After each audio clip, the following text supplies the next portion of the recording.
Hello everyone, this is Prachi. Welcome to my channel. और I hope आपने जो पहले वीडियोस आए हैं वो देख लिए होंगे, जो कि हमारी सीरीज़ चल रही है सामान्य विज्ञान घटना चक्र की जो बुक है साइंस, जनरल साइंस की, उसको हम कवर कर रहे हैं। और इससे पहले जो पार्ट्स आए हैं आई होप आपने वो देख लिए होंगे और आपको क्वेश्चंस इंपॉर्टेंट भी लगे होंगे। तो इसी में हम आगे कंटिन्यू कर रहे हैं नेक्स्ट पार्ट को। तो आइए आज का नेक्स्ट पार्ट स्टार्ट करते हैं क्वेश्चन नंबर 26 से। तो क्वेश्चन नंबर 26 कहता है, तंतु प्रकाशिकी संचार में संकेत किस रूप में प्रवाहित होता है।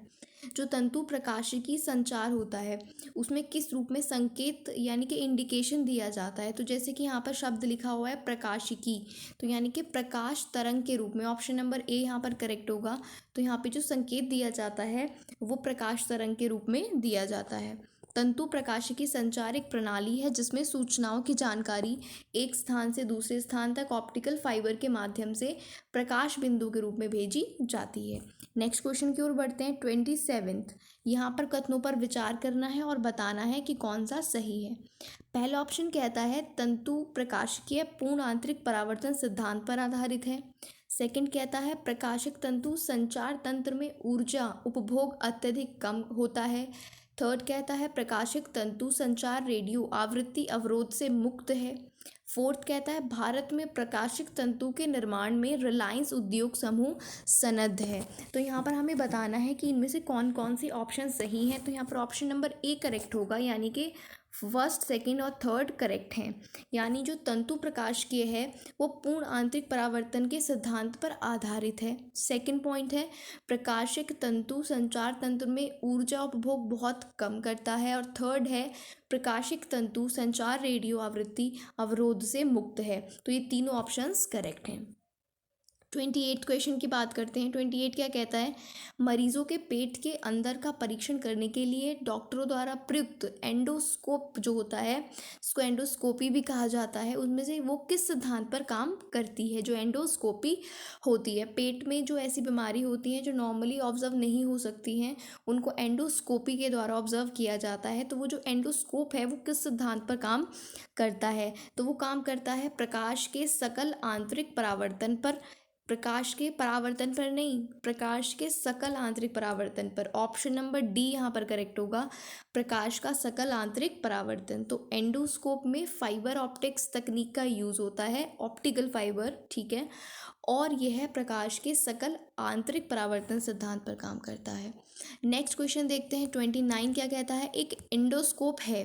तो एंडोस्कोप क्या है, तो इन ऑप्शंस में से तो कुछ नहीं है, तो क्या है वो समझ लेते हैं। एंडोस्कोप एक चिकित्सकीय उपकरण होता है। इसे कैमरे का प्रकार कहना गलत होगा। इसमें एक लंबी पतली और लचीली नली होती है जिसमें प्रकाश और एक वीडियो कैमरे की व्यवस्था होती है।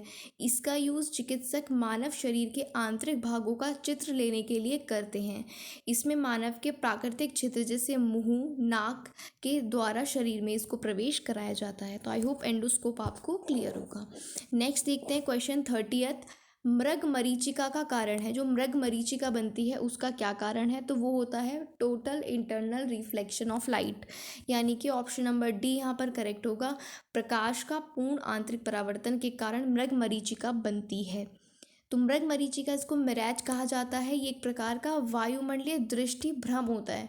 दृष्टि भ्रम मतलब हमें दिखता कुछ और है और होता कुछ और है, जिसमें प्रेक्षक अस्तित्वहीन जलाशय और दूरस्थ वस्तु के उल्टे या बड़े आकार का प्रतिबिंब यानी कि इमेज और अन्य प्रकार के विरूपण के रूप में ये दिखता है। नेक्स्ट पॉइंट बात करते हैं 31 क्वेश्चन की। मरीचिका का बनना किसका एग्जाम्पल है। तो कुल आंतरिक परावर्तन यानी कि टोटल इंटरनल रिफ्लेक्शन का एग्जाम्पल है। ऑप्शन नंबर सी यहाँ पर करेक्ट होगा। नेक्स्ट क्वेश्चन पर बढ़ते हैं। 32 क्वेश्चन क्या कहता है, मृग तृष्णा ये किसका उदाहरण है। तो वही है मृग मरीचिका। तो पूर्ण आंतरिक परावर्तन का ये एग्जाम्पल है। बहुत से एग्जाम्स में क्वेश्चन पूछा गया है, वेरी वेरी इंपॉर्टेंट। 33 क्वेश्चन कहता है कि इन पर विचार कीजिए और बताना है कि इनमें से किस तथ्य के कारण मरीचिका बनती है। तो यहाँ पर जो स्थलीय तापन होता है, टेम्परेचर होता है, और जो प्रकाश का अपवर्तन होता है उसके कारण ऑप्शन सी यहाँ पर करेक्ट होगा। जो मृग मरीचिका बनती है वो स्थलीय तापन और प्रकाश अपवर्तन के कारण बनती है। नेक्स्ट क्वेश्चन की बात करते हैं 34। एक कटा हुआ हीरा क्यों जगमगाता है, वो चमकता क्यों है ज़्यादा, जो कटा हुआ हीरा होता है? तो उसका कारण है ऑप्शन नंबर सी, यानी कि पूर्ण आंतरिक परावर्तन। टोटल इंटरनल रिफ्लेक्शन के कारण जो कटा हुआ हीरा है वो ज़्यादा चमकता है, क्योंकि हीरे का अपवर्तनांक बहुत ज़्यादा होता है। इसकी कटाई या तराशी इस प्रकार होती है कि कोई प्रकाश किरण अगर इसके अंदर चली जाए तो बाहर निकलने से पहले उसका कई बार पूर्ण आंतरिक परावर्तन हो। इस प्रकार कई बार किरणों का पूर्ण आंतरिक परावर्तन होने से हीरा जो है वो चमकता है। नेक्स्ट क्वेश्चन की बात करते हैं। 35th कहता है उचित रीति से कटे हीरे की असाधारण चमक का कारण क्या है? तो वही पूछा गया है, इसका उच्च अपवर्तनांक। ठीक है, इसका जो अपवर्तनांक होता है बहुत ज़्यादा होता है। Option number B correct answer होगा। नेक्स्ट क्वेश्चन की ओर बढ़ते हैं। क्वेश्चन नंबर 36, एक कटा हुआ हीरा जगमगाहट के साथ चमकता है। अलग अलग क्वेश्चन एग्जाम्स में ये पूछा गया है अलग अलग तरीके से। ऑप्शन ए ही होगा इसका करेक्ट आंसर। पूर्ण आंतरिक परावर्तन के कारण कटा हुआ हीरा बहुत ज़्यादा चमकता है। 37th क्वेश्चन कहता है एक कटा हुआ हीरा जगमगाहट के साथ चमकता है, क्यों? ऑप्शन नंबर बी, यानी कि पूर्ण आंतरिक परावर्तन के कारण। ये हम क्वेश्चन कर चुके हैं। नेक्स्ट क्वेश्चन की बात करते हैं। 38th कहता है नीचे दो वक्तव्य दिए गए हैं, कथन है एक कारण है, उसको हमें बताना है कौन सा सही है कौन सा गलत है या फिर दोनों सही हैं। कथन कहता है हीरा अपने ही आकार के अनुकारी कांच से अधिक झिलमिलाता है। क्या इसका कारण है कि हीरे का अपवर्तनांक कांच के अपवर्तनांक से कम होता है? तो यहाँ पर देखेंगे कि ऑप्शन नंबर सी सही होगा, मतलब कि ऑप्शन ए करेक्ट है लेकिन आर जो है इसका जो रीज़न है वो रॉन्ग है। मतलब कि हीरा अपने ही आकार के अनुकारी कांच से अधिक झिलमिलाता है, बिल्कुल सही है, लेकिन हीरे का अपवर्तनांक कांच से कम होता है, ये बात गलत है। तो अब क्वेश्चन नंबर नेक्स्ट क्वेश्चन की ओर बढ़ते हैं। नेक्स्ट क्वेश्चन 39th, किसी वस्तु के त्रिविमीय यानी कि 3 डायमेंशनल प्रतिरूप को अंकित और पुनरावृत्ति करने की टेक्निक क्या कहलाती है?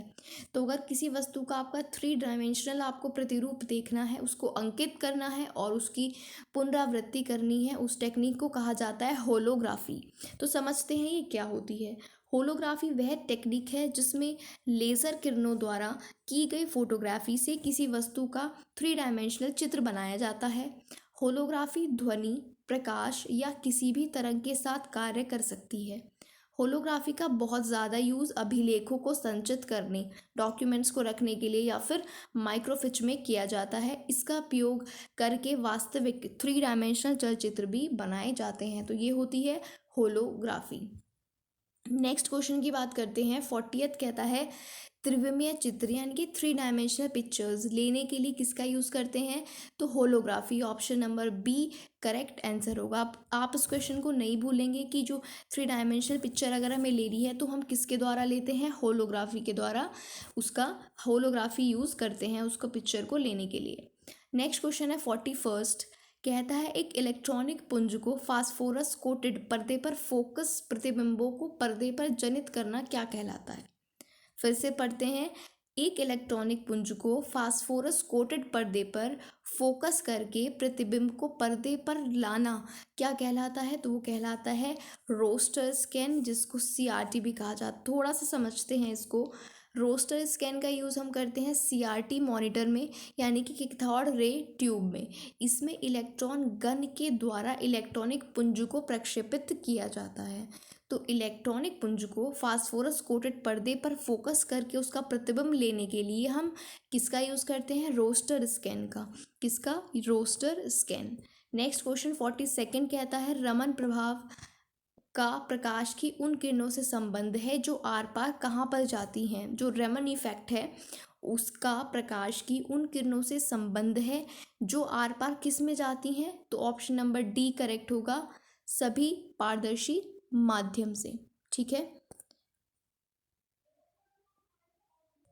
ठीक है गाइस। तो रमन इफेक्ट के अनुसार एकल तरंगदैर्ध्य प्रकाश किरणें जब किसी भी पारदर्शक माध्यम जैसे ठोस, द्रव या गैस से गुजरती हैं, तब इसकी प्रकीर्णित किरणों का अध्ययन किया जाए तो उसमें मूल प्रकाश की किरणों के अतिरिक्त जो मूल प्रकाश की किरणें हैं उनके अलावा स्थिर अंतर पर बहुत कम तीव्रता की किरणें भी उपस्थित होती हैं और उन किरणों को रमन किरणें कहा गया। मतलब जो एक्चुअल लाइट है उसके अलावा कुछ और भी लाइट की किरणें होती हैं जिनको रमन किरणें कहा गया। नेक्स्ट पॉइंट की बात करते हैं 43rd कहता है ध्वनि के पुनरुत्पाद यानी कि रिप्रोड्यूसिंग के लिए एक सीडी यानी कि कॉम्पैक्ट डिस्क ऑडियो प्लेयर में क्या यूज़ होता है। तो जो सीडी होती है आप सभी ने देखी होगी, कॉम्पैक्ट डिस्क जिसको कहा जाता है, वो लेसर बीम पर काम करती है। उसमें कौन सी टेक्नोलॉजी होती है, लेसर बीम। थोड़ा सा इसको समझ लेते हैं। सीडी प्लेयर में प्रयुक्त लेंस पराबैंगनी लेसर प्रकाश को उत्सर्जित करता है जो कि सीडी की चमकदार जो सतह है उससे परावर्तित होकर ध्वनि को उत्पन्न करता है। नेक्स्ट पॉइंट की बात करेंगे 44th। जब एक सीडी सूर्य के प्रकाश में देखी जाती है तो इंद्रधनुष के समान रंग उसमें दिखाई देते हैं। ऐसा क्यों होता है? तो ऐसा होता है परावर्तन और विवर्तन की घटना के कारण, यानी कि रिफ्लेक्शन और डाइफ्रैक्शन के कारण। जब सीडी को आप धूप में ले जाते हो तो उसमें आपको वॉयलेट का मतलब विबग्योर दिखता है ना, 7 कलर्स दिखते हैं। तो वो 7 कलर्स दिखते हैं रिफ्लेक्शन और डाइफ्रैक्शन के कारण, यानी कि परावर्तन और विवर्तन के कारण। नेक्स्ट पॉइंट की बात करेंगे 45th क्वेश्चन। यहाँ पर हमें विचार करना है और बताना है कौन सा सही है। तो यहाँ पर ऑप्शन डी करेक्ट है, जो सही ऑप्शन है हम वही पढ़ेंगे, 3rd और 4th। तो रेडियो तरंगे द्रुतगामी दोलायमान वैद्युत धाराओं से उत्पन्न होती हैं। जो रेडियो तरंगे हैं वो द्रुतगामी दोलायमान विद्युत धारा से उत्पन्न होती हैं, ये बात सही है। और 4th कहता है अतिचालन वाहनों का पता लगाने के लिए पुलिस डॉपलर के परावर्तित लघु रेडियो तरंग प्रभाव का यूज़ करती है। जहाँ पर आपको कन्फ्यूजन लगे आप स्क्रीनशॉट लेके उसको दोबारा पढ़ सकते हैं, ठीक है। तो यहाँ पर 3rd और 4th ऑप्शन करेक्ट होगा। नेक्स्ट पॉइंट की बात करते हैं 46th में कथन और कारण है। कथन कहता है एक चलचित्र में पूरी फिल्म के एक सिरे से दूसरे सिरे तक सामान्यतः 24 फ्रेम प्रति सेकंड प्रक्षेपित किए जाते हैं। इसका कारण क्या है कि आँख की रेटिना पर निर्मित प्रतिबिंब उद्दीपन हटाने के बाद 0.1 सेकंड तक बना रहता है। अब इनमें से देखते हैं कौन सा सही है और कौन सा गलत है। तो यहाँ पर ऑप्शन सी जो है वो सही होगा, यानी कि कथन तो बिल्कुल सही है कि एक चलचित्र में पूरी फिल्म के एक सिरे से दूसरे सिरे तक सामान्यतः 24 फ्रेम प्रति सेकंड प्रक्षेपित होते हैं, लेकिन इसका जो कारण है वो यहाँ पर गलत दिया हुआ है। कथन सही है। नेक्स्ट क्वेश्चन 47th की बात करते हैं। 47th कहता है दूरदर्शन के संकेत एक निश्चित दूरी के बाद नहीं मिलते, उसकी एक लिमिट होती है। ऐसा क्यों होता है? तो ऐसा इसलिए होता है क्योंकि पृथ्वी की सतह जो है वो वक्र आकार की है। कैसी है? वक्र है। पृथ्वी की सतह वक्र होने के कारण दूरदर्शन के जो संकेत हैं वो एक निश्चित दूरी के बाद नहीं मिलते हैं। तो पृथ्वी की सतह वक्राकार होने के कारण दूरदर्शन के संकेत एक निश्चित दूरी के बाद नहीं मिल सकते, क्योंकि सिग्नल पृथ्वी की सतह से ना टकरा कर आगे बढ़ जाएंगे, ठीक है। पृथ्वी की सतह से टकराएंगे नहीं और वो आगे बढ़ जाएंगे, इसलिए एक लिमिट तक उसकी जो होती है रेंज होती है। 48th क्वेश्चन की बात करते हैं। दूरदर्शन प्रसारण में श्रव्य संकेतों का प्रेषण करने के लिए टेक्निक कौन सी यूज़ होती है? सुनने वाली जो तरंगे या संकेत होते हैं दूरदर्शन प्रसारण में, उनमें कौन सी टेक्निक यूज़ होती है? तो उसमें यूज़ होता है ऑप्शन नंबर बी, यानी कि आवृत्ति माडुलन। क्या यूज़ होता है? आवृत्ति माडुलन यूज़ होता है। 49th क्वेश्चन की बात करते हैं। दृष्टिपटल यानी कि रेटिना पर जो चित्र बनता है वो कैसा बनता है? ठीक है, तो ऑप्शन सी यहाँ पर देखिए जो कि करेक्ट होगा। हमारे रेटिना पर जो पिक्चर बनती है वो वस्तु से छोटी और उल्टी बनती है, ठीक है। रेटिना पर जो पिक्चर बनती है वो वस्तु से छोटी और उल्टी बनती है। थोड़ा सा इसको समझ लेते हैं। रेटिना पर वस्तु का प्रतिबिंब उल्टा, छोटा और वास्तविक बनता है। प्रतिबिंब बनने का संदेश दृश्य तंत्रिकाओं द्वारा मस्तिष्क तक पहुंचता है और वस्तु हमें दिखाई देती है, यानी कि जो वो उल्टा प्रतिबिंब बनता है वो हमारे मस्तिष्क में जाकर सीधा हो जाता है, सीधी वस्तु दिखाई देती है। यद्यपि रेटिना पर बना वस्तु का प्रतिबिंब उल्टा होता है, लेकिन अनुभव के आधार पर हमें ये जब माइंड तक ये पहुंच जाता है सिग्नल, तो वो हमें क्या दिखाई देता है?